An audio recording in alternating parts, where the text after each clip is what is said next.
to the standards portion of our stability series. Now, before I get started, I'll give you guys a couple samples about standards in the real world. As I mentioned before, I fly a lot for work, and Southwest Airlines is one of those companies that I find very interesting because of their excellent use of standards. Southwest was founded by Roland King and Herb Kelleher in the early 1970s. Back then, they served 3 markets: San Antonio, Dallas, and Houston. Their initial goal was to create flights that were cheaper than it would be to drive between these 3 cities. They only had 4 Boeing 737s, and only 3 were used on any given day. This was to reduce the risk of flight cancellations due to mechanical failures of one of the other 3 planes. Today, they still use only 737s for their standard plane, or in this case, standard part. As a customer, I see the true value add of flying in getting to my destination safely and comfortably. I could care less about what type of plane I'm flying in, so using all of one type of planes, 737s in this case, gives Southwest 4 distinct advantages. 1, it standardizes all training. All of their pilots only need to be trained on one type of plane. They only need to maintain standard training and standard operating procedures for 737s. This makes pilots and planes interchangeable, which can get them out of pinches due to pilot illness or rare mechanical failures. 2, it standardizes parts. Southwest can carry all critical spares they need for all planes in their fleet at all locations because they only use one type of plane. Other airlines can't do this because of all the different types of planes they use. I've been delayed many hours during a layover on another carrier. A spare part had to actually be flown in from another city that just happened to have it. 3, it helps them standardize routes. Southwest is still amazing at targeting routes that are both convenient and profitable. Southwest uses a point-to-point model rather than a hub-spoke model that most other airlines use. This means they target popular routes and fly customers directly back and forth, instead of flying and batching customers from a regional airport to larger hub airports, only to route them again to their final destination. Other airlines do this in an effort to maximize their eclectic, or what I consider ragtag fleet, and to maximize seats sold. In other words, their hub-spoke strategy is a masking agent for their inefficient fleet and routing network. As customers, we pay for this in the form of time waiting during long layovers instead of getting convenient direct flights. The 4th advantage of using one type of plane is it gives Southwest a great standard boarding sequence that works on all flights. They realize that customers don't value time on the ground, so they minimize this by having customers sequence themselves for quick boarding. Getting everyone to stand in a line in sequence of seating is far more efficient than the zone loading system that other carriers use. Southwest has set themselves up for success by embracing standards. Standards have been a key part of Southwest remaining profitable while other airlines have struggled. In fact, 2 years after starting in 1973, they have made a profit every year since. They are the only airline to do so.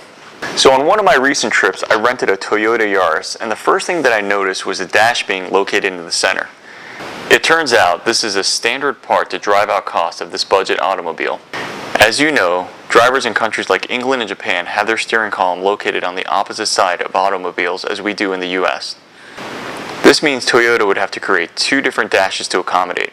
But because competition in the market for economy cars is so great, they chose to drive down costs just a little more by creating a single standard dash that could be shared by all models worldwide. As a final customer, I really don't care, and this allows Toyota to make a car a little cheaper for the rental car company. So Taiichi Ohno himself said, "Without standards, there can be no Kaizen." I'm going to break down standards into standard parts and standard work. Now, a lot of times, standard parts can actually meet custom demands, but unfortunately, our marketing force or our sales force may not even know that these standards exist, so we go off and create yet another custom part. I also want to address that environments without standardized work have too much freedom on the shop floor. Everybody's way is right, so there's no single best way of doing it. If you recall from our history lesson, Frederick Taylor decided to use the scientific method and applied that to management to find the one best way. That laid the groundwork for creating standardized work on the shop floor. So the Rubik's Cube is one of those things I really can't do. It's a relatively simple looking puzzle. There are 6 sides with 9 squares. Each of the 6 sides is a different color. But when you do the math, there's 519 quintillion possible configurations a Rubik's Cube can be adjusted to. I want you to think for a minute of all the different raw material SKUs your organization keeps. If you did the math, how many different combinations does that work out to in finished products? We can inadvertently add so much complexity to our organization when we do not establish tight controls on our raw materials. Next is a magical place that conjures up many fond memories of past dates: Subway. With 6 different types of breads, 40 types of meats, 8 types of veggies, 4 cheeses, and an assortment of spices, you can get over 161 million unique sandwiches. So with standard parts, they can basically configure to a custom demand. But what impresses me most about Subway is their standard work. Every single one of those 161 million sandwiches follows the exact same standard sequence. Standard work, or a lack of standard work actually, is where many organizations add complexity. Does your organization employ standard work, or is work performed differently every single time, even on repeat orders? Here's another example of standard parts in action. Every morning I shave using an electric Panasonic ES228 shaver on my face, back, and shoulders. Eventually, it was time for me to change out my old blades, and I noticed that the packaging on the list had 20 other Panasonic models that use the same exact blades. Again, as a final customer, it really doesn't matter to me that they're saving money by using the same blades on various models. All I care about is having a clean shaven look until 5 p.m. on my face and upper back. There would be no reason for Panasonic to make unique blades for each of their razors when a standard blade works just fine. In fact, I'm happy to see that they're standardizing parts and passing some of those savings along to me as a final customer. So it's very important that we create standard raw materials and control those tightly. We can't let more and more different types of raw materials crawl in over time. With every introduction of a new raw material, you create a new combination or a new permutation that happens along the line further. It just adds a lot of complexity to your production. Next, we need to create standard parts using these standard raw materials. If you recall, Eli Whitney and Henry Ford from our history discussion, they were big proponents of standardized parts, and they were able to decrease manufacturing costs drastically by applying that theory. Finally, we need to configure and customize those standardized parts into as many different configurations as we can, again, using as few standards from the beginning as possible. Standard work and standard parts create stability in the following three areas: quality, quantity, and timing. Standards, and particularly standard work, creates the foundation for lean. Now, a lot of you guys probably learned that 5S is the foundation for lean, but I'm here to tell you that's actually incorrect. Standard work provides the basis for which the pillars and the roof of the House of Lean stand. Taiichi Ohno was tasked with coming up with standard work while an employee at Toyota. Standard work is made up of three components. The first is takt time. This is the cadence or the drum beat at which items are produced. The second is standard sequence. This is the quality component to make sure items are assembled in the exact same sequence every single time. And the last is standard whip. This ensures that the cell or the production line runs smoothly. This is the basic formula for takt time. Takt time creates the basic cadence we need to manufacture products. It's often referred to as the heartbeat of the organization. For more information, refer to the takt time lessons. In this case, our takt time is 60 seconds. The first and most obvious thing this means is we need to see a product being completed every 60 seconds. The second thing this means is the operator has to complete his loop within this takt time of 60 seconds.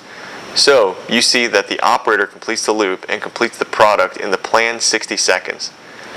Takt time is the first and most important component of standard work that we need to understand. The next is standard sequence. Just like at Subway, our operators have to do things in the exact same order every single time. Now this is a macro level view, but this also needs to be done at the micro level. Performing at standard sequence at both the micro and macro level minimizes the risk of errors and also establishes a base for continuous improvement. This is the same cell with two workers. We put two workers in the cell because of an increase in customer demand. Notice they follow their own loop and the timing for each worker is well balanced. Casinos also use standard work. They have exact standard sequences for collecting, handling, and dealing. This is to prevent any misunderstandings or worse yet, cheating from occurring. It's obvious to the security team, who are all trained in the standard sequence, when a dealer is deviating from the standard collecting, handling, and dealing sequence. Like in manufacturing, this standard sequence is a control mechanism that is highly visible and controls quality. Now, breaking standard sequence may not be cheating in manufacturing, but if you do break standard sequence, it should be painfully obvious to everyone. Every time you deviate from the standard sequence, it opens an opportunity to introduce a defect. Standards should be well ingrained into the workforce, and any deviation should be painfully obvious to everyone. The last component of standard work is standard work in process. One of the main reasons we use standard whip is when a machine cycle is too long for an operator to sit and wait for completion. The operator loads the part, presses start, and when it's complete, the machine ideally unloads it into a standard part bin. I've seen organizations make the mistake of littering a cell with what it calls standard whip after every single station within the cell with no justification but to fill space. This is incorrect. There needs to be a mathematical reason for every piece of standard whip within the cell. So as I mentioned earlier, there are 3 standard worksheets. The first is the capacity sheet. This sheet takes you through steps needed to calculate the capacity of processes based on the machine and manual cycle times related to your cell. The capacity is usually calculated in terms of parts per shift. The next sheet is a standard work combination sheet. The standard sequence and timing is listed on the left-hand side of the sheet. The timing is then graphed on the right-hand side to show the worker how all the timing between man and machine works within the cell. The third and final sheet is a standard work chart. Like the standard work combination sheet, the standard work chart captures all the major tasks performed on the left-hand side. However, on the right-hand side, a top-down view of the work cell and the order in which the operator is to move is put into a diagram. This provides the operator with a quick reference and is particularly useful when training new associates. This is what the capacity sheet looks like filled out. This example, along with other standard work, corresponds to our ski factory from our value stream mapping section. Download these sheets if you're having trouble following along. The capacity sheet shows us that painting is obviously our bottleneck. While we have a large excess of capacity in stenciling, we can paint only 297 skis in an 8-hour shift, but we can stencil 2,555 skis in that same 8 hours. When 2 or more workers are in each cell, each worker has to have his own standard worksheets. I've seen companies try to put more than one operator on a single sheet, but that can be very confusing. In this case, an increase in demand has led us to place 2 operators in the cell, originally housing 1 operator. This work is divided between the 2 operators and graphed on 2 separate work combination sheets. The standard work chart is also divided. Whereas all the tasks were on a single sheet before, they are now divided into 2 sheets just as they are on the work combination sheets. The top-down drawings are also divided between the 2 operators and contain only those pieces of machinery and routes that each operator runs. When developing standard work, it's important to put it into a good playbook. A playbook defines all the different scenarios that can happen on a shop floor. So let's just say demand happens to double. Operators can flip to that scenario in the playbook and they have standard work that shows them exactly what they need to be doing at that given time. It also helps to have good capacity linearity. So if 4 operators can build 100 units in an hour, ideally 2 should be able to build 50. Yes, this is my claim to fame, and I am indeed shamelessly promoting myself on ESPN.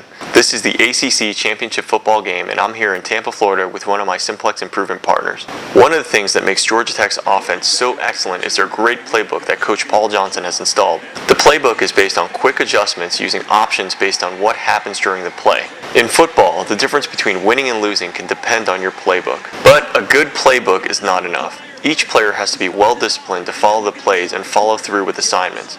The shop floor is much like a football game.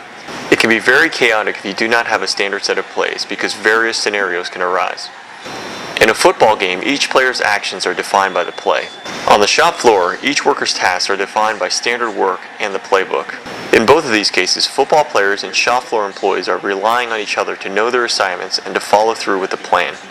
Your operators should understand exactly what needs to be done at any given time, just like these players do. This is done through repetition and discipline. If your organization doesn't have standard work, it's basically like these players breaking the huddle with no play. Simple directions like go long or let's run the ball this play can only get you so far. Well-defined and well-rehearsed standard work within a playbook is what makes championship teams. By the way, Georgia Tech beat Clemson 39-34 that night to claim the ACC championship. After the game, I had a chance to meet 2 of Tech's running backs. I proudly explained how my line of work is just like theirs and that it involves discipline, repetition, and an excellent playbook. Neither was impressed. So back to capacity linearity. It helps out a lot when adding workers adds a stable linear amount to the output of the cell. In this case, 1 operator can complete 5 units in an hour. 2 operators can complete 10, and 3 can complete 15. Notice how easy it is to divide up work of a 1-man cell into a 2 or a 3-man operation. This perfect linearity is difficult to achieve in the real world, but it makes capacity planning very easy. You should have a good understanding of how output changes with the incremental addition of headcount to your work cell. As a quick side note, keep in mind that your 3-man operation may eventually have the ability to output 20 units per hour when actual customer demand is only 15 units per hour. To allow this to occur is overproduction, and this is a phenomenon called apparent efficiency. At this point, you should reduce the number of workers in the cell so only 15 units are produced per hour. This is actual efficiency. So here's my home example of standard work. We're making lunch today and we'll be eating God's gift to man, the peanut butter and banana sandwich. Again, standard work has three components: takt time, standard sequence, and standard whip. So takt time has been set by the customer at 105 seconds, or 1 minute and 45 seconds. It turns out for this example, I can complete a sandwich from start to finish in exactly 1 minute and 45 seconds. This is purely for demonstration purposes. In the real world, you want your cycle time to always be slightly less than your takt time, never equal. The cell looks like this. There's a toasting station where I toast the bread, a peanut butter station where I apply natural peanut butter, a honey station where I apply honey to enhance the flavor of the natural peanut butter, a banana cutting and application station, and finally, a sandwich cutting station where I cut the sandwich in half. This is the standard sequence in which I'll be running. As a side note, I'm running the cell clockwise. Now there's a huge debate whether running clockwise or counterclockwise is more efficient. I'm neutral on the subject, but the layout of my kitchen works best in a clockwise run. Because setup is generally now part of standard work, I prepare the cell ahead of time by first washing my hands, loading 2 pieces of bread into the toaster as standard whip, stirring the natural peanut butter, opening the honey cap, and finally slicing all the bananas into halves. Remember when I said standard whip keeps the line or production cell running smoothly? This is why. If I didn't have this piece of standard whip, 2 pieces of toast ready ahead of time, each cycle of my cell I would have to sit and wait for this toast to cook. Wasted time. Now before we get started, let's first complete the capacity sheet. Today I have 10 minutes to prepare lunch. I make sandwiches in batches of 4 before I theoretically tear down the cell and set up the work cell for another type of sandwich production. So the first operation is toasting. Loading and unloading the toaster takes 10 seconds. This is the manual portion of my cycle time in this operation, so I write this down in the cell for manual cycle time. There are 2 very important points I want you to keep in mind when collecting cycle time data. 1. Make sure you capture a full cycle. The cycle has to start and end in the exact same point. 2. Standard work requires exact standards. We are not dealing with averages and tight standard deviations. Continuously collect cycle times until you see exact times repeating. Then set this as your standard. It helps to video these sessions so you can review and standardize on exact motions with your operators. Okay, so back to the capacity sheet. The toaster takes 77 seconds to toast bread, so that goes in the machine cycle time cell on the sheet. I add the 77 seconds of the machine cycle time to the 10 seconds of the manual cycle time and get 87 seconds. Now it takes me 30 seconds to set up the toaster, and again I run in a batch of 4 when I set the toaster up before I tear it back down. I divide 30 seconds by 4, which gives me a setup time per piece. You can think of this as an amortized setup across all the pieces in the batch. The total time I have to make lunch is 10 minutes. So I divide 10 minutes or 600 seconds by the sum of the observed cycle time and the setup time per piece, and this gives me the capacity or the number I could toast in 10 minutes. It works out to 6 sets of toast if all 10 minutes were purely devoted to toasting. I apply the same idea to other items and calculate that I can output 19 coatings of peanut butter, 57 applications of honey, 14 banana cutting, and 67 cut sandwiches. Obviously, all 10 minutes are not dedicated to each operation. So what's the purpose of this exercise? The first purpose is to make sure that we can meet demand. The customer wants 4 sandwiches, and in this case, each station can theoretically easily deliver 4 parts. The second reason is to recognize our constraints. Toasting is our constraint because it has the lowest capacity at 6 units. Honey application, on the other hand, looks fine at 57 units. This sheet needs to be completed first because machinery often appears to have the capacity to support demand, but the math often proves otherwise. Now let's run the loop so you can see this in action. You can see the piece of standard whip is ready for me to pick up.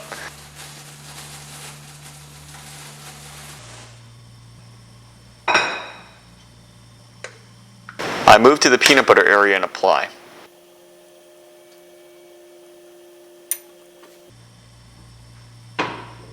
I then put on honey. Then I'm off to the banana cutting station. Notice I'm using a knife, so there needs to be safety standards put in place.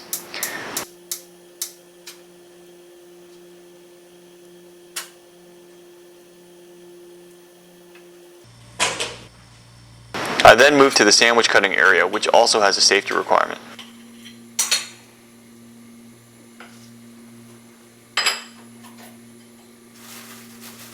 So this is what the loop looks like on a standard work chart. On the left-hand side of the chart, you can see the timing of each operation. On the right-hand side, you can see a graphical representation of the work cell. Let's start at the beginning. It takes 10 seconds of manual time to load and unload the toaster. Notice the piece of standard whip is located next to the toaster, indicating that at any given time in the cell, I should see one piece of toast being heated or completed in the toaster. I follow the loop and notice that all the stations are numbered and in sequence. Note that the path in which I walk is represented by a solid line. The corresponding walk times are also kept on the left-hand side of the chart. Now I'm at the stations that require the use of a knife. I have crosses on the chart indicating the need for safety standards. This is generally when they're using machinery. There's also an icon for quality checks, but in this exercise there were none. When I'm done with the last station, I walk back to station 1. Walking back to the start of the loop is represented by a dotted line.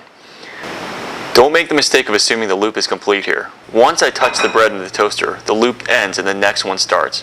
Remember, me touching the bread started the loop, and me touching the bread ends the loop. This is what I mean by a complete cycle at the macro level. You'll have to do the same exercise at a micro level at each station.